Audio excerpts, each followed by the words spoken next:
कल हम लोगों ने बात करी थी इम्बैलेंस डेटा के बारे में और उससे क्या क्या प्रॉब्लम्स होती हैं। तो आज ऐसे ही एक और डेटा सेट में हमारे पास क्या इश्यूज हो सकते हैं और मतलब कि कैसा हमारे पास डेटा सेट आता है, उसके ऊपर हम लोग क्या ऑपरेशन करते हैं उसके ऊपर बात करेंगे। तो आज हम लोग बात करेंगे कैटेगरिकल वेरिएबल्स के ऊपर, कैटेगरिकल और ऑर्डिनल वेरिएबल्स के ऊपर।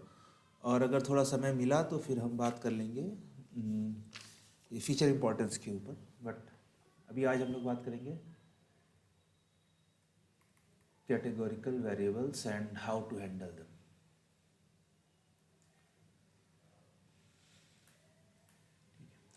तो बेसिकली पहले बात कर लेते हैं कैटेगरिकल वेरिएबल्स क्या होते हैं, ये हम लोग देख चुके हैं। जैसे हमारे पास कोई भी डेटा सेट होता है तो उस डेटा सेट में कुछ कॉलम्स हमारे पास न्यूमेरिकल होते हैं, ठीक है। न्यूमेरिकल होते हैं मतलब कि नंबर्स होते हैं, रियल नंबर्स, उनकी वैल्यू कुछ भी हो सकती है। और कुछ कॉलम्स हमारे पास कुछ वैल्यूज होती हैं, ठीक है ना, जिसमें टेक्स्ट होता है हमारे पास। सम कॉलम्स हैव टेक्स्ट, और ये टेक्स्ट मतलब नंबर नहीं होते हैं। और एक हमारी प्रॉपर्टी है कि एसक्यूएल में सब कुछ न्यूमेरिक फॉर्मेट में चाहिए। तो ये जो टेक्स्ट होता है इसको हम लोग न्यूमेरिकल में कैसे कन्वर्ट करते हैं, इसी के ऊपर आज की शुरुआत की क्लास है, ठीक है। तो एग्जाम्पल के तौर पर अगर हम ले लेते हैं कि मान लो कि मेरे पास कोई डेटा सेट है, इसमें मुझे बताना है कि जिसमें मुझे एल्गोरिथम बनानी है, जो एल्गोरिथम बताएगी कि आप बंदे की हाइट क्या है, ठीक है। ये मेरा आउटपुट हो गया हाइट का। अब इस हाइट को बताने के लिए जो मेरे पास डेटा सेट है, जो मेरे पास रोज है, ठीक है। तो रोज में मेरे पास क्या क्या कॉलम्स हैं, तो मेरे पास मान लो कॉलम्स है, मेरे पास है वेट है, ठीक है, वेट है, हेयर कलर है, ओके, स्किन कलर है, फिर और हम क्या ले सकते हैं, और हम कंट्री ले सकते हैं, ठीक है, कंट्री ले सकते हैं, weight, hair colour, skin colour, country. और किसी बंदे की क्या क्या दे सकते हैं हम लोग,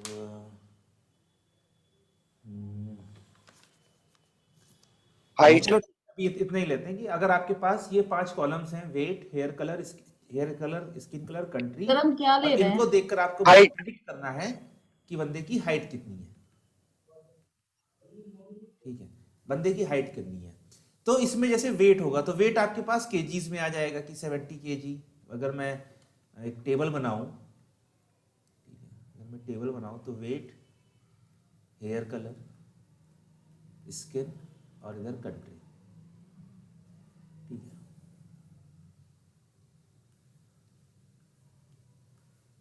तो मेरे पास वेट आ जाएगा 70, हेयर कलर मान लीजिए मेरे पास आ गया ब्लैक, स्किन आ गई मेरे पास वाइट, कंट्री आ गई नॉर्वे, ठीक है। और इसकी कुछ हाइट होगी मेरे पास, ये मेरा आउटपुट है, ठीक है। ऐसे मेरे पास वेट आ जाएगा 80, हेयर कलर आ गया ग्रे, स्किन आ जाएगी ब्राउन, और कंट्री हो गई मान लो चाइना। ऐसे ही मेरे पास और भी वैल्यूज आ जाएंगी। तो मेरे पास वेट कॉलम में हमेशा न्यूमेरिकल वैल्यूज आएंगी। मेरे पास हेयर कलर में जितने भी टाइप के हेयर कलर होते हैं, स्किन में जितनी भी टाइप की स्किन हो सकती है, और कंट्री में अराउंड 200 कंट्रीज होती हैं मेरे पास, और इन द वर्ल्ड है, तो उसमें से कुछ कंट्रीज हो सकती हैं। तो अभी हम लोग चलो चूज करते हैं हेयर कलर को। तो हेयर कलर है, तो मान लेते हैं कि हेयर कलर दुनिया में 5-6 तरीके के होते हैं। ये हमारे पास हो जाते हैं ब्लैक, ग्रे, वाइट, ठीक है, और कुछ लोग गोल्डन करा लेते हैं, गोल्डन, या जिसे ब्लॉन्ड कहते हैं, और रेड, ठीक है। तो मान लो ये 5 कलर होते हैं, तो उस कॉलम में मेरे इन्हीं 5 में से कोई एक वैल्यू आएगी। दिक्कत क्या है कि ये जो वैल्यू है, ये है वैल्यू टेक्स्ट में, और ये फिक्स वैल्यूज है कि उस कॉलम में इन 5 में से ही कोई एक वैल्यू आएगी। तो इसीलिए कैटेगरिकल कॉलम है, क्योंकि इसमें कैटेगरीज है।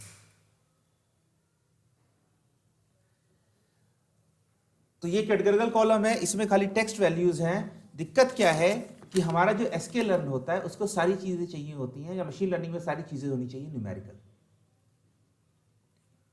न्यूमेरिकल मतलब नंबर्स। तो हम लोगों को इस कॉलम को नंबर्स में बदलना पड़ेगा। तो इसी को नंबर में बदलने के तरीके को हम लोग वही कहते हैं कि जो भी हमारे पास इस तरह के कैटेगरिकल कॉलम्स होते हैं उनको हम नंबर में कैसे बदल सकते हैं। तो इसकी हमारे पास कुछ टेक्निक्स होती हैं। पहली टेक्निक क्या है? पहली टेक्निक होती है कि सिंपली असाइन अ नंबर।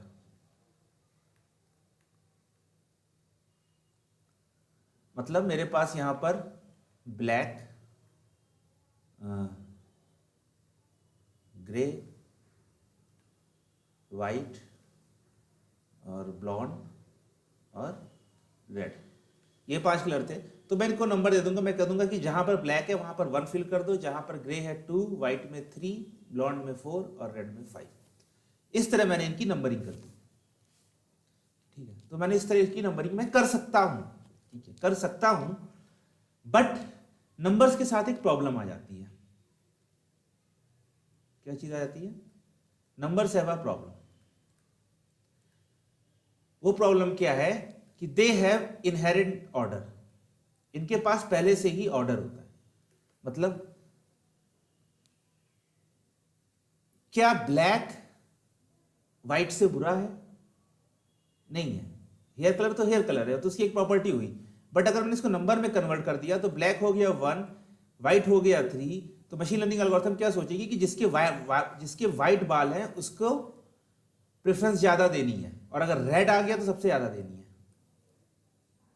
तो इनमें पहले से ही एक इनहेरेंट ऑर्डर है, पहले से इसमें ऑर्डरिंग हो रखी है, जबकि इस कॉलम में ऐसी कोई ऑर्डरिंग नहीं है। ये जो कॉलम की वैल्यूज हैं इनमें कोई ऑर्डरिंग नहीं है। ब्लैक, रेड, व्हाइट, ग्रे से अच्छा नहीं है, ये सब बस वैल्यूज हैं, एक कैटेगरी है। ठीक है, तो इसीलिए जब हम नंबर असाइन करते हैं तो हमारी मशीन लर्निंग एल्गोरिथम, जो हमारा मॉडल होगा, वो अपने आप से कुछ सोचेगा, अच्छा ठीक है रेड ज्यादा बेटर है ब्लैक से। किस चीज में बेटर है वो हम बाद में देखेंगे फीचर इंपॉर्टेंस में, बट वो चीज एज्यूम कर सकता है कि जहां पर रेड है उसकी वैल्यू कुछ अलग तरीके से देखनी है, जहां पर ब्लैक है उसकी वैल्यू कुछ अलग तरीके से देखनी है। तो अलग तरीके से देखनी है, लेकिन ऑर्डरिंग नहीं होनी चाहिए। ये सब के सब बराबर है, सारी की सारी जो कैटेगरीज हैं, सारी की सारी कैटेगरीज बराबर है। तो इसीलिए असाइनिंग ए नंबर वाला कॉन्सेप्ट डायरेक्टली नहीं काम करता है। इसके लिए हमें एक दूसरा तरीका अपनाना पड़ता है, जिसका नाम होता है one hot encoding. One hot encoding क्या होता है ये देखते हैं हम लोग अभी। बट ये समझ में आना चाहिए कि आप नंबर असाइन कर सकते हो। नंबर असाइन करने के बाद आपको ध्यान देना पड़ेगा कि कहीं कोई ऐसा ऑर्डर तो नहीं है कि आप जहां पर ऑर्डर नहीं है वहां पर आप नंबर दे रहे हो। अगर मान लो कहीं आपके पास होता डेजिग्नेशन करके, ठीक है, एक कॉलम होता है डेजिग्नेशन, इसमें पोस्ट होती सीईओ, वीपी, मैनेजर, ठीक है, एसोसिएट और इंटर्न। तो इनको आप नंबर दे सकते थे। क्यों? क्योंकि ये हायरार्की में पहले से ही ऑर्डर में है, इनका ऑर्डर मेंटेन होना बनता भी है। बट जहां पर जैसे कलर की बात आ गई तो वहां पर ऑर्डर में करना मेंटेन नहीं बनता है सर। तो इसलिए हम जैसे हेयर कलर वाला ऑप्शन है तो यहां पर हम लोग नंबरिंग नहीं देंगे, यहां पर हम लोग एक दूसरी approach one hot encoding use करेंगे। बट अगर कहीं पर ऐसा आता है जहां पर ऑर्डर है तो वहां पर आप नंबर असाइन कर सकते हो, वो चलेगा। Sir hello hello. तो चलो देखते हैं वन हॉट एनकोडिंग क्या होती है। तो वन हॉट एनकोडिंग एक बहुत ही खतरनाक कॉन्सेप्ट है। हेलो इसमें हम सर। क्या करते हैं कि हमारे पास जितनी भी वैल्यूज हेलो हैं, अगर कोई कुछ बोल रहा है तो मुझे हेलो सुनाई सर। नहीं दे रहा है। आशुतोष सर। हेलो हाँ हाँ, सर, आवाज आ रही है? अब आ रही है। सर वो मंगला कुछ बोल रही थी। हाँ, क्या बोल रही थी मंगला? Hello sir. हाँ सर मुझे ये पूछना है, ये जो अभी आपने बोला ना, ये 1 2 3 4 ये वाला, हाँ यहाँ पे ऑर्डर है इसलिए हम नंबरिंग दे सकते हैं। हाँ, तो ये वही है ना जो ऑर्डिनल कहलाता है, वही हाँ उसकी। हाँ, वही है, वो भी आ रहा है बस थोड़ी देर में, ऑर्डिनली है ये। ओके, ठीक है। तो वन हॉट एनकोडिंग देखते हैं। वन हॉट एनकोडिंग का क्या कॉन्सेप्ट होता है कि आपके पास, जैसे आपने एक कोई भी कॉलम है, यही हेयर कलर कॉलम आया, तो इसमें आपने देखा कि 5 वैल्यूज हैं आपके पास, ठीक है। तो अब आप उस एक वैल्यू को, जैसे ब्लैक है, इसको आप एक 5 एलिमेंट के एरे में कन्वर्ट करेंगे। कैसे करेंगे? आप एक 5 साइज का एरे बनाएंगे और इसमें आप दे देंगे कि ब्लैक, वाइट, ग्रे, ब्लॉन्ड और रेड, ठीक है। ये आपका एरे बन जाएगा। इस एरे को बनने के बाद अगर वैल्यू ब्लैक है तो आप इसको 1 कर देंगे और बाकी सबको 0 कर देंगे। अगर आपके पास वैल्यू आई रेड हेयर कलर में, तो आप क्या करोगे? सेम एरे बनाओगे, बाकी सबको 0 कर दोगे, रेड वाले को 1 कर दोगे। अगर आपके पास ग्रे आया तो आप ग्रे वाले को 1 करोगे, बाकी सबको 0 कर दोगे। तो इससे अब आपका ऑर्डर नहीं आता है। हाँ, लेकिन एक चीज हो जाएगी, पहले जहां पर आपके पास एक कॉलम था पूरे डेटा सेट में, अब वहां पर आपके पास 5 कॉलम्स आ गए। कि पहले आपके पास सिर्फ एक कॉलम था हेयर कलर, अब आपके पास 5 कॉलम्स आ गए। तो आप फिर इस कॉलम को रिमूव कर दोगे और उसकी जगह पर इन 5 कॉलम्स को ऐड कर दोगे, और जहां पर जो भी उसका वैल्यू होगी उसको आप 1 0 1, मतलब उसको 1 और बाकी सबको 0 से सेट कर दोगे। तो इसे कहते हैं वन हॉट एनकोडिंग, और ये टेक्निक कई जगह यूज होती है। जो वन हॉट एनकोडिंग टेक्निक है ये कई जगह यूज होती है। ये आपकी जब आप नेचुरल लैंग्वेजेस एनएलपी करोगे, मतलब कि मशीन लर्निंग लगाओगे टेक्स्ट के ऊपर, तब आपको अपने टेक्स्ट को, वहां पर भी आपके पास टेक्स्ट होता है, पैराग्राफ्स होते हैं, पूरी पूरी बुक्स होती हैं, उनको आपको कन्वर्ट करना होता है। तो वहां पर भी हम एक तरह से वन हॉट एनकोडिंग का ही यूज करते हैं, ठीक है। दूसरा काम होता है कि जैसे जो हमारा आउटपुट होता है, कोई भी हमारी मशीन लर्निंग एल्गोरिथम में जो भी क्लासिफिकेशन टास्क होगा, ठीक है, क्लासिफिकेशन टास्क होगा, तो उसमें मालूम जैसे मेरे पास 2 लेबल्स हैं, एक हो गया डॉग, एक हो गया कैट, ठीक है, एक हो गया डॉग, एक हो गया कैट। तो इसमें से एक को हम 1 कर देंगे, एक को हम 0 कर देंगे। तो जो भी हमारा वो आउटपुट करेगा उसको हम एक से ही रखेंगे। अगर मान लो जैसे हम लोग डीप लर्निंग में यूज करते हैं, न्यूरल नेटवर्क्स में यूज करते हैं, तो मान लो मेरे पास 1000 क्लासेस है, ठीक है, 1000 मेरे पास आउटपुट आने चाहिए। तो हमारा जो आउटपुट है, तो हमारा आउटपुट होता है वो 1000 एलिमेंट्स का एरे, और उस एरे में सब 0 होते हैं, सिर्फ एक उसमें 1 रहता है। तो ये 1 जिस पोजीशन पर होता है उससे हम उसकी क्लास निकालते हैं कि मेरे मशीन लर्निंग एल्गोरिथम ने क्या बताया है, कि ये डॉग है कि कैट है कि आदमी है कि एयरप्लेन है कि क्या चीज है। जो क्या कि मशीन लर्निंग एल्गोरिथम एयरप्लेन नहीं आउटपुट करेगी, वो हमेशा न्यूमेरिक इनपुट डेटा है, न्यूमेरिकल इनपुट है, तो आउटपुट भी आपके पास न्यूमेरिकल ही आएगा, टेक्स्ट तो आ नहीं जाएगा। तो उसको टेक्स्ट में कन्वर्ट करने का तरीका एक ये है कि हमारे पास न्यूमेरिकल आया है, हम देख लेंगे कि कौन सी पोजीशन पर मेरा 1 आया है, और हम हर पोजीशन को असाइन कर देंगे कि अगर पहली पोजीशन पर आता है तो डॉग होगा, दूसरी पर आता है तो कैट होगा, थर्ड पर आता है तो पर्सन होगा, चौथे पर साइकिल होगी, एंड सो ऑन। ये हम असाइन कर लेते हैं पहले से ही, और उसके बाद हम जहां पर भी हमें आउटपुट आता है उसको हम ये कर लेते हैं। हम इसी जो लेबल्स को हमारे पास होता है इसको हम कन्वर्ट भी करते हैं इसी तरह वन हॉट एनकोडिंग। तो ये वन हॉट एनकोडिंग बहुत जगह यूज होती है, जहां पर भी आपको न्यूमेरिकल को टेक्स्ट में कन्वर्ट करना हो और टेक्स्ट को न्यूमेरिकल में कन्वर्ट करना हो, टेस्ट होती है। सर वो फेस डिटेक्शन जो रहता है सर, इमेज डिटेक्शन, उसमें सर यही वन हॉट कोडिंग यूज होती होगी। फेस डिटेक्शन में, मतलब फेस डिटेक्शन में तो ऐसे नहीं होती है। सर इमेज डिटेक्शन में जैसे डॉग आ गया, तो वो एक एरे में मतलब डॉग का वो रखते होंगे इमेजेस, तो उससे उसको कंपेयर करते होंगे, तो वो शो करा देते होंगे इट्स अ डॉग। नहीं तो वो जो आउटपुट आता है वो आपका हमेशा ऐसे ही आता है, 0 0 0 0 1 0 0 0 0 0। ये आउटपुट ऐसे क्यों आता है? क्योंकि आप इनपुट भी ऐसे ही देते हो। जो हमारे डेटा सेट होता है, तो डेटा सेट का जो आउटपुट होता है ना, तो मान लो कि उसने एक इमेज दी और आउटपुट है इसका डॉग। तो मान लो कि ये मेरा ट्रेनिंग डेटा सेट है, तो ट्रेनिंग डेटा सेट में हम उसको फोटो देंगे और उसको ये लेबल भी तो देंगे। तो इसको हम लेबल ऐसे डॉग लिख के नहीं देते हैं। हमारे पास जितनी भी क्लासेस होती हैं, तो मान लो मेरे पास 3 क्लासेस हैं, डॉग, कैट और एलिफेंट। तो हम इसको ये जो इमेज है, ये इमेज इनपुट देंगे और डॉग की जगह हम देंगे 1 0 0।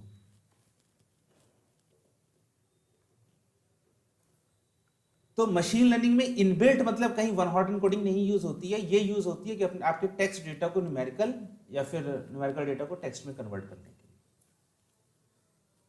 तो जहां पर भी हम लोग आउटपुट देंगे या इनपुट देंगे, वहां पर हम लोग वन हॉट एन्कोडिंग यूज करते हैं। सर ये अगर मतलब आपने कहा जैसे sklearn हमेशा न्यूमेरिकल डाटा ही समझता है, उसको लेना होता है, हमें लेना होता है, हाँ तो उसको न्यूमेरिकल में करना होगा। अभी सर एक कॉलम पे आपने 5 करवा दिया जैसे कलर्स के ऊपर, हाँ अगर ऐसे ही और 5 हो या 10 कॉलम हो जो कि नॉन न्यूमेरिकल हो, है ना, हाँ तो फिर हम यही करते रह जाएंगे। फिर मतलब फिर कैसे होएगा? मतलब फिर तो दिन लग जाएंगे एक छोटे से अभी क्लासिफाई करने में ही, मतलब उसको आ, न्यूमेरिक करने में ही। नहीं, आपका डेटा बढ़ जाएगा। नेक्स्ट ऑप्शन यही था, नेक्स्ट पॉइंट यही था कि मान लो आपके पास कॉलम आ गया कंट्री, ठीक है, मान लो कॉलम आ गया कंट्री, करेक्ट। तो कंट्री में कितनी वैल्यू हो सकती है? अराउंड 200 200 वैल्यूज हो सकती हैं। 200 वैल्यू होगी, हर एक को तो देना आपके पड़ेगा 1 2 200 3। कॉलम तुरंत ऐड हो गए। हाँ सर। 200 कॉलम तुरंत ऐड हो गए। तो इससे आपके फीचर्स का साइज, मतलब फीचर्स की इसे कहते हैं डायमेंशनलिटी, कि कितने फीचर्स हैं। ठीक है, तो मान लो पहले आपके पास खाली 5 कॉलम्स थे। कॉलम्स फीचर्स सब सेम चीज है। पहले आपके पास 5 कॉलम्स फीचर्स थे, बट उसमें एक था कंट्री। अब आपके पास होगा कितने? 204।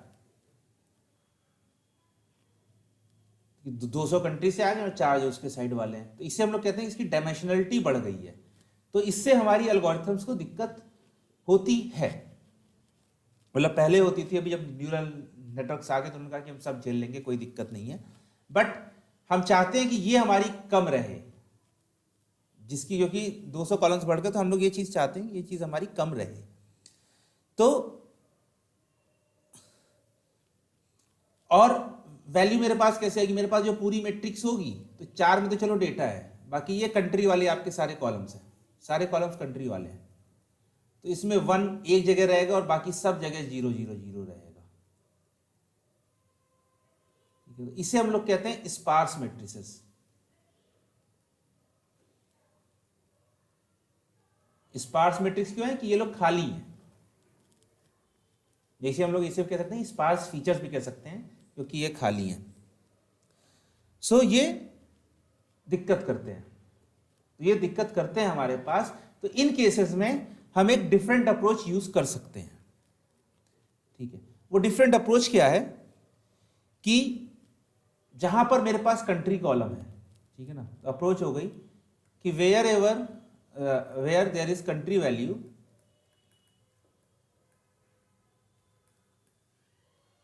अच्छा यहां पर हम लोग प्रिडिक्ट क्या कर रहे हैं? हाइट। हाइट। यहां पर हम लोग हाइट प्रिडिक्ट कर रहे हैं। तो जहां पर भी कंट्री वैल्यू है मेरे पास, तो उस जगह पर मैं replace name of country with mean height of that country.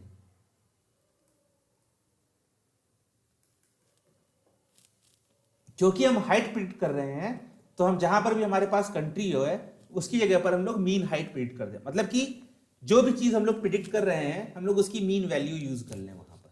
तो ऐसे हमारे पास सिर्फ एक कॉलम रहेगा, 200 कॉलम नहीं आएंगे, और वो कॉलम हमारा न्यूमेरिकल में भी कन्वर्ट हो जाएगा। बट ये चीज प्रॉब्लम स्पेसिफिक रहेगी कि आप वहां पर क्या प्रिडिक्ट करना चाह रहे हैं। ठीक है, और ये रिग्रेशन में काम करेगा, क्लासिफिकेशन में तो काम ही नहीं करेगा ना। क्लासिफिकेशन में काम नहीं करेंगे, क्लासिफिकेशन में हमारे पास वैल्यूज होती हैं। तो इसीलिए जब हमारे पास इस तरह के केसेस आए कि बहुत ज़्यादा वेक्टर बढ़ रहा है, तो वहाँ पर हम लोग अपनी डोमेन नॉलेज को यूज़ कर लेते हैं कि एक तो या तो ये कर सकते हैं, और अगर ये नहीं हो सकता है, मान लो कि ये नहीं हो सकता है, फिर आपके आते हैं हमारे पास डोमेन एक्सपर्ट्स। तो डोमेन एक्सपर्ट्स क्या देखते हैं? वो देखते हैं कि जैसे मैं खाली इसी का एग्जांपल ले रहा हूँ, ये मेरे पास अर्थ है, ठीक है, तो उन्होंने देखा, मान लो कि देखा कि जैसे जैसे आप इक्वेटर से दूर जाते जाते हो, वैसे वैसे आपकी हाइट बढ़ती जाती है, ठीक है ना। As we move away from equator, average height increases.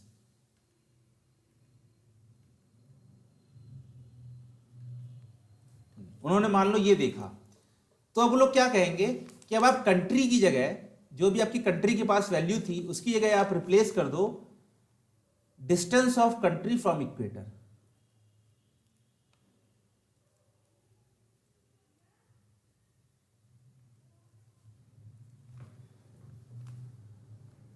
But ये सबको नहीं पता चलेगी, ये उन्हीं को पता होगी जो लोग इस फील्ड में काम करते हैं। तो इस तरह से हम न्यूमेरिकल वैल्यू को, सॉरी टेक्स्ट वैल्यू को न्यूमेरिकल में बदल सकते हैं। तो अभी हमारे पास 4 ऑप्शन हो गए हैं। 4 ऑप्शन क्या क्या हो गए मेरे पास? पहला आ गया नंबरिंग, दूसरा आ गया वन हॉट, तीसरा आ गया मीन रिप्लेसमेंट कि मीन ऑफ हाइट से उसको रिप्लेस कर दो, और चौथा आ गया मेरे पास domain knowledge to get another metric.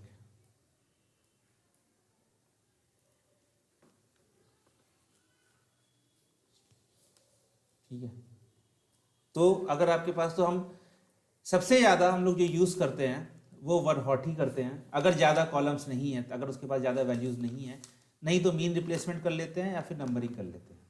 मतलब डोमेन नॉलेज के लिए आपको डोमेन एक्सपर्ट से बात करनी पड़ेगी, जो हमारे पास हमेशा रहते नहीं हैं। हाँ, आप कॉर्पोरेट में हो तो आपके पास जरूर होंगे।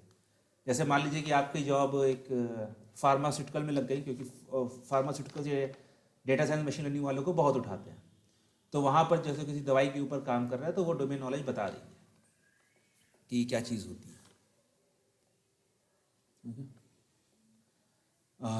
ठीक है सर मेडी टैब। हाँ, मेरी टैब हो, कोई भी हो, मतलब फार्मास्यूटिकल कंपनी कोई भी हो, वहाँ पर आपको ये मिलेंगे। आप किसी और चीज़ के लिए काम करो, जिस कंपनी में काम करो, हो सकता है वहाँ पर आपको डोमेन एक्सपर्ट्स मिल जाए। तो आपके पास प्रॉब्लम आ रही है तो आप बात करो कि ठीक है, मुझे कोई और मैट्रिक बताओ जो कंट्री से रिलेट करती हो किसी तरह। ठीक है, ये कैटेगरिकल फीचर्स हो गए हैं। ऐसे ही हमारे पास होते हैं ऑर्डिनल फीचर्स। ऑर्डिनल फीचर्स क्या होते हैं? कि जहां पर मेरे पास ऑर्डरिंग इज प्रेजेंट, वहां पर होते वो टेक्स्ट में ही है लेकिन ऑर्डरिंग प्रेजेंट होती है। एग्जाम्पल के लिए कि आपसे जब आप किसी कोचिंग जाते हो या फिर जब आप कहीं किसी आदमी की सर्विस लेते हो तो वो आपको एक फीडबैक फॉर्म देता है कि जैसे, या फिर आप टिकट बुक करते हो या शॉपर स्टॉप पे जाते हो तो वो आपको एक फीडबैक फॉर्म देता है कि how satisfied are you with our service. तो उसमें 5 आ जाते हैं आपके पास। एक रोता हुआ, इसके आंसू गिर रहे हैं, एक रोता हुआ, एक नॉर्मल, एक ये, और एक के सर आपने रिएक्शंस में देखा है? दांत भी दिख रहे हैं। रिएक्शंस क्या चीज? ये सर इसमें भी आता है, जूम में रिएक्शंस का फीचर आ रहा होगा जो लोग लैपटॉप से कनेक्ट होंगे। अच्छा, नहीं मेरे को अभी नहीं आ रहा, मैंने नहीं देखा। सर प्ले स्टोर से कोई ऐप डाउनलोड करोगे ना तो वो पूछता है ना हमसे। हाँ, कि आप वो रेटिंग ऐप कर दो या कहाँ कर दो। तो यहाँ पर भी देखो मैंने ये हाँ, वैसे ही वो सर यही मार्क्स यही दिए रहते हैं फिर। अगर हम सबसे लास्ट वाले पे क्लिक करेंगे ना तो वो 5 नंबर पे पहुंच जाता है, तो रेटिंग 5 आई है, ऐसा होता है ना? हाँ, तो उसमें स्टार्स होते हैं आपके पास 1 2 3 4 5 स्टार्स प्ले स्टोर पर। यहां पर भी देखो ये न्यूमेरिकल डेटा तो है नहीं, ठीक है, ये न्यूमेरिकल डेटा तो नहीं। हो सकता है कि ये हो जाए कि अगर इंग्लिश में आप टेस्ट करो तो ये हो जाएगा वेरी बैड, ये हो जाएगा bad, average, good, very good.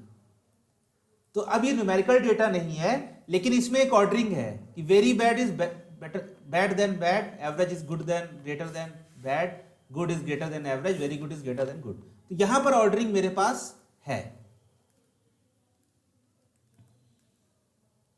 तो अगर कोई ऐसा कॉलम है जहां पर आपके पास ऑर्डरिंग है, तो वहां पर आप नॉर्मली नंबरिंग दे सकते हैं। इसको आप 1 2 3 4 5 कर सकते हैं। आप चाहो तो इसको 1 2 6 8 10 भी कर सकते हो, क्योंकि ये ऑर्डरिंग है। ये आपको अब देखना पड़ेगा कि आप कितनी प्रेफरेंस देना चाहते हैं। अगर आप ज़्यादा प्रेफरेंस देना चाहते हैं तो आप डिफरेंस बड़ा रखिए, अगर आप कम प्रेफरेंस देना चाहते हैं तो कम डिफरेंस रखिए।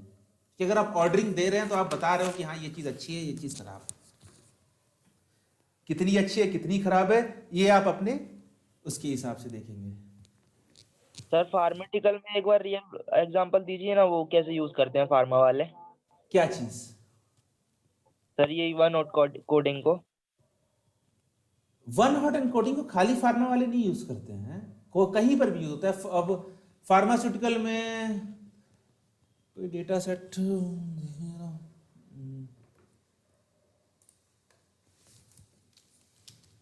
तो मतलब सर वो लोग कॉलम आपके पास अगर कैटेगरिकल है, कॉलम अगर आपके पास कैटेगरिकल है तो आप वन हॉट एन्कोडिंग यूज कर सकते हो। मतलब उससे मतलब नहीं है क्या फार्मास्यूटिकल में है या फिर कहीं और है।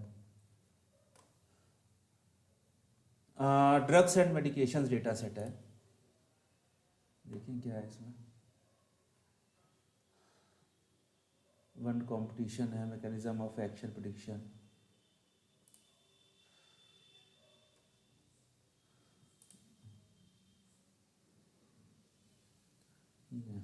मेरे को तो अभी तक लगता था कि बायो हाँ। लेकर ही जा सकते हैं इसमें, दवाइयों में। नहीं नहीं नहीं नहीं नहीं, बहुत डेटा साइंटिस्ट हायर करती है, सबसे ज्यादा हायर ये फार्मास्यूटिकल कंपनी करती है। सबसे ज्यादा अब इसमें से 257 कॉलम्स हैं, इसमें 11 स्ट्रिंग कॉलम्स हैं। अब इसमें ऐसे मुझे वो करना पड़ेगा, ज्वाइन करना पड़ेगा, शायद दिखा दे कोई डेटा सेट, दिखा नहीं रहा। के तो डॉक्टर लोगों का भी काम नहीं हो सकता ना? हाँ सर बिना इंजीनियर के तो डॉक्टर लोगों का भी काम नहीं हो सकता। हाँ, वो मतलब दोनों तरफ से नहीं हो सकता है, कोई वो नहीं है, दोनों तरफ से सर ही जो नहीं। एमआरआई मशीन है सर, वो इंजीनियर ही हाँ तो बनाता है। हाँ, इंजीनियरिंग बनाता है, लेकिन डॉक्टर से देख के, कोई ऐसा नहीं है कि खाली एक से बना रहा है। ये मेरे पास अभी डाउनलोड नहीं हो रहा डेटा सेट, मुझे अकाउंट लॉगिन करना पड़ेगा। बट कहीं पर भी कैटेगरिकल डेटा है वहां पर आप वन हॉट एन्कोडिंग यूज कर सकते हो, उसमें कोई वो चीज़ नहीं है। ठीक है, वो फार्मा से इसका कोई फार्मा से रिलेशन नहीं है। ठीक है? ये जो ट्रिक्स मैं बता रहा हूँ, ये जो चीज़ है जो ये यूज़ होती हैं, ये फार्मा से रिलेटेड नहीं है, ये मशीन लर्निंग से रिलेटेड है कि आपके पास टेक्स्ट डेटा आया तो आप उसे कैसे कन्वर्ट करोगे न्यूमेरिकल में। ठीक है, तो ये था हमारा categorical data, how to handle categorical ordinal data. ठीक है, इसको करने के तरीके अभी हम लोग देखेंगे, कोड से देखेंगे कि कैसे करा जाता है। आज नहीं देखेंगे बट देखेंगे। ठीक है, इसके बाद आ जाओ। ओके, 1 मिनट में शुरू ही हो जाएगा। इसके बाद चलो देख लेते हैं कि मिसिंग वैल्यूज को कैसे हैंडल करना है। कि अगर आपके पास कोई डेटा सेट है और उसमें मिसिंग वैल्यूज प्रेजेंट हैं तो उनको कैसे हैंडल करना है।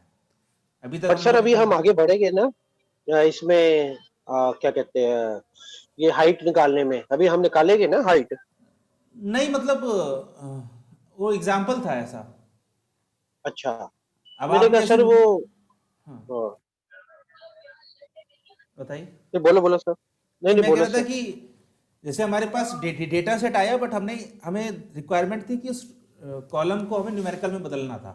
ऐसे मेरे पास अभी और भी कॉलम्स हैं, तो कैसे बदल सकते हैं, किस तरीके से बदल सकते हैं, तो खाली उसका डिस्कशन किया था और कुछ नहीं किया। मतलब कि डेटा सेट अभी मेरे पास ना है इसका, ना भी हम लोग इसमें कोड कुछ हाँ करने वाले हैं। अगर आपके पास कोई ऐसा टेक्स्ट डेटा आता है तो उसको कैसे यूज करना है, कैसे कन्वर्ट करना है, इसके बारे में डिस्कशन कर रहे हैं। समझ गया सर, ठीक है ठीक है सर। आपने बेसिकली वो चेंज करना सिखाया, किस किस हाँ, तरीके से कैसे करा जा ये सकता है 4 कॉलम। तरीके हैं, 4 में से आप कोई भी यूज कर सकते हैं। यूज करो बेस्ड ऑन योर आवर मतलब रिक्वायरमेंट एंड डिपेंडेंस, क्या चीज़ आती है। हाँ जी सर, ठीक है sir.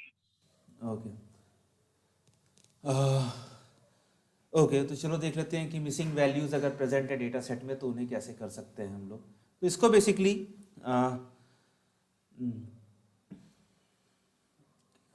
Sir according to their need sir हम मीन लगा सकते हैं, एवरेज लगा सकते हाँ हैं। सर, आई हाँ थिंक आपने पहले भी बताया था, मीन लगा दो तो शायद हो हाँ, ये जाएगा। चीज़ हमने डिस्कस करी है। उसी में मतलब कि उसी को थोड़ा आगे बढ़ाते हुए और देखते हैं, मतलब उसको रिवाइज करते हैं और उसके आगे बढ़ाते हुए और देखते हैं। तो मान लीजिए कि पहली बात है कि ये मिसिंग वैल्यूज आती कैसे हैं, मतलब इनका सोर्स क्या है। तो इनके 2-3 सोर्सेज हो सकते हैं। एक हो जाता है कि भाई आपका डेटा करप्ट हो जाए। डेटा करप्ट हो जाए कि मान लीजिए आपका जो सेंसर लगा हुआ है वो सेंसर ही उल्टी सीधी वैल्यूज फेंकने लगे। आपने जैसे एक पोल्यूशन कंट्रोल के लिए एक सेंसर लगाया है, पोल्यूशन चेक करने के लिए, रीडिंग के लिए एक सेंसर लगाया, सेंसर कुछ गड़बड़ हो जाए और वो उल्टी सीधी वैल्यूज फेंकने लगे या फिर मिसिंग वैल्यूज फेंकने लगे। उल्टी सीधी भी फेंक सकता है। दूसरा होता है कलेक्शन एरर। कलेक्शन एरर क्या होता है? ये ह्यूमन मिस्टेक हो सकती है कि आदमी ने एक कॉलम स्किप कर दिया, एक रो स्किप कर दी। जैसे हम लोग जब हमारा अपना एग्जाम की शीट भरते हैं तो कई बार एक गोला मिस कर जाते हैं, उसके बाद सारे गोले हमारे गलत हो जाते हैं। ठीक है, तो डेटा करप्ट हो सकता है या फिर हमारी कलेक्शन की एरर हो सकती है, क्योंकि और कोई रीजन दिखता नहीं है कि मिसिंग वैल्यू कोई आनी चाहिए। तो अगर हमारे पास मान लो 5 कॉलम्स हैं, F1, F2, F3, F4, F5, ठीक है, और ये वैल्यू मेरे पास मिसिंग है। तो मिसिंग वैल्यू का रिप्रेजेंटेशन कैसे होता है? तो मिसिंग वैल्यू जैसे हमारे जनरली अगर आपका डेटा सेट अच्छे से क्लीन्ड है तो इसकी वैल्यू हो जाएगी NaN, जो हमारा पाइथन में नॉट अ नंबर होता है। तो किसी ने डेटा देखा है, उसको थोड़ा सा क्लीन किया, जहाँ मिसिंग वैल्यूज थी वहाँ नान फिल कर दिया। हो सकता है कि कई बार वहाँ पर -1 फिल हो, कि वो कॉलम कभी पॉजिटिव वैल्यू निगेटिव वैल्यू ले नहीं सकता है, लेकिन वहाँ पर -1 फिल हो कि वहाँ पर डेटा ही नहीं आया। एग्जाम्पल के तौर पर अगर आपके पास हाइट कॉलम है तो हाइट कॉलम में -1 की वैल्यू क्या बताएगी? कुछ गड़बड़ है, तो इसको म मान लेंगे कि ये मिसिंग है। या फिर पाइथन में एक नन भी होता है, तो ये नन भी हो सकता है। तो जरूरी नहीं है कि -1 ही हो सकता है कि हाइट कॉलम में आपके पास -10 भी हो, -20 भी हो। ठीक है, तो आपको इसीलिए डेटा एक्सप्लोर करना चाहिए कि जब आपने डेटा डाउनलोड किया, जब आप लोग डेटा के ऊपर मशीन लर्निंग लगाने जा रहे हैं, उसके बाद जब एक्सप्लोर कर रहे हैं तब देख रहे हैं कि हाइट कॉलम में निगेटिव वैल्यूज का क्या मतलब है? कोई मतलब नहीं है। तो आप क्या करोगे? आप इन सबको रिप्लेस कर दोगे NaN से, जस्ट फॉर द सेक कि हाँ ठीक है अभी के लिए हम NaN से रिप्लेस कर रहे हैं। जब हम मशीन लर्निंग लगाएंगे तब इसे फिर से क्लीन करेंगे। अभी के लिए हम खाली NaN से रिप्लेस कर रहे हैं, खाली डेटा को ठीक कर रहे हैं अभी हम कि हमारे पास क्या है क्या नहीं है। ठीक है, अब मेरे पास यही 5 कॉलम है। कौन कौन से? F1, F2, F3, F4, F5, और यहाँ पर मेरे पास एक कोई रो है, तो उसमें इसे मान लो रो रखते हैं, रो नंबर 12, इसमें F2 मिसिंग है और F4 मिसिंग है। ये सब डेटा है मेरे पास, F1, F3, F5 है। तो अब ये F2 और F4 की वैल्यूज को मैं कैसे रिप्लेस कर सकता हूँ? तो ये जो डिस्कशन हम लोग कर चुके हैं उसमें हमारे पास एक आता है भाई कि मीन रिप्लेसमेंट, कि आप इस पूरे कॉलम का मीन लो और उससे रिप्लेस कर दो। या दूसरा होता है मीडियन रिप्लेसमेंट। मीडियन रिप्लेसमेंट क्या है कि मीन में आप एवरेज लोगे, मीडियन में जो भी उसका मीडियन आएगा उससे रिप्लेस कर दोगे। ध्यान देने वाली बात यह है कि use only data of that column, ये नहीं कि आपने F3 का मीन निकाल के उसमें रिप्लेस कर दिया।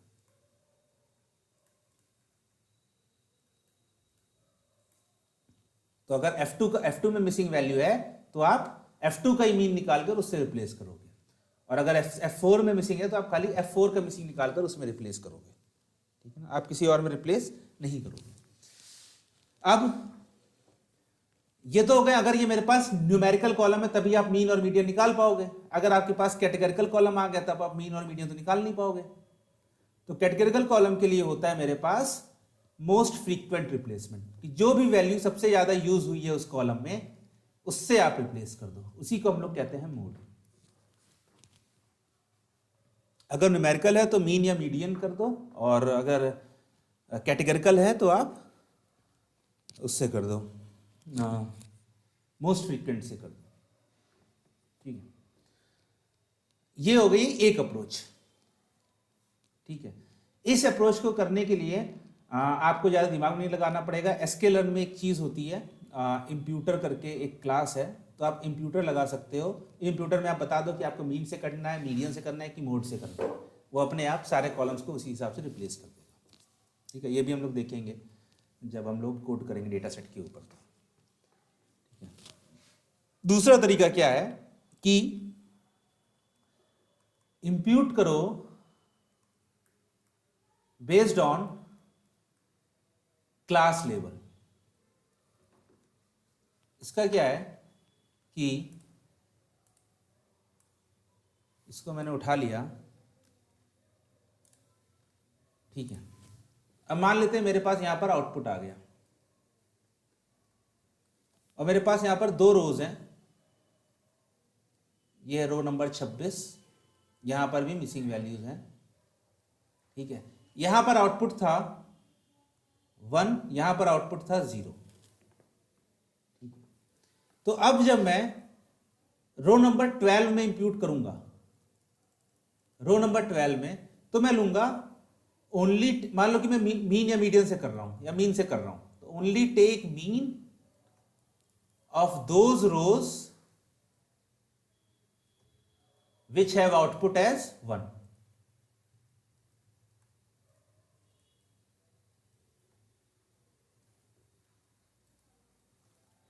और 26 के लिए only take mean of those rows which have output as 0। mean of rows which have output 0। इसका रीजन क्या है? इसका रीजन ये है कि मान लो मेरे पास दो फीचर्स हैं, ठीक है। ये हो गया F1, ये हो गया F2। मेरे पास दो क्लासेस हैं, ये मान लो क्लास 1 है, ये क्लास है 0। ये हो गई मेरी रो नंबर 12, ठीक है। ये हो गई मेरी रो नंबर 12। तो अगर आप प्लॉट के हिसाब से देखोगे तो आप देख रहे हो कि F2 की वैल्यू जो है वो आपकी जा रही है यहां से लेकर यहां तक है, ठीक है। आपने देखा तो इन वैल्यू का एवरेज क्या होगा, यहां पर होगा। तो F2 की मीन वैल्यू क्या आएगी पहले केस में? अगर हम पहले केस में लेंगे तो हमारी मीन वैल्यू ये आएगी, जो हम लोगों ने पहला वाला केस डिस्कस किया था कि आप सिंपल मीन ले लो या मीडियन ले लो, ठीक है। तो मीन मान लो, क्योंकि मेरे पास टोटल वैल्यूज ये हैं और उसकी मीन वैल्यू मान लो ये आ गई मेरे पास। तो ये आगे, लेकिन ये किसी भी क्लास में आइडेंटिफाई नहीं कर रही है। तो जो हमारा जो दूसरा वाला ऑप्शन है कि आप उसी का मीन लो जिस क्लास में वो आउटपुट आ रहा है। तो यहां पर जैसे आउटपुट है मेरा क्रॉसेस है, तो खाली मैं जहां जहां पर क्रॉसेस हैं इतने का मीन लूंगा F2 का, और जब मुझे रिप्लेस करना होगा तो मैं इतने से रिप्लेस करूंगा, तो इनका मीन मेरे पास यहां पर आ जाएगा। और जब मैं सर्किल के लिए वर्क करूंगा तो मेरे पास सर्किल यहां से यहां तक है, तो इसका मीन मान लो यहां आ गया। तो ये एक मच बेटर स्ट्रेटेजी है देन द फर्स्ट वन, कि जहां पर आप पूरे कॉलम का मीन ले रहे थे, अब आप क्या कर रहे हो, आप खाली कॉलम की उन्हीं रोज का मीन ले रहे हो जहां पर आपके क्लास लेवल सेम है, जहां पर आपके आउटपुट जो है वो सेम है। तो this one is much फाइनर and better than this, ठीक है। तो ये दूसरा ऑप्शन था। एक तीसरा ऑप्शन है। तीसरा ऑप्शन होता है कि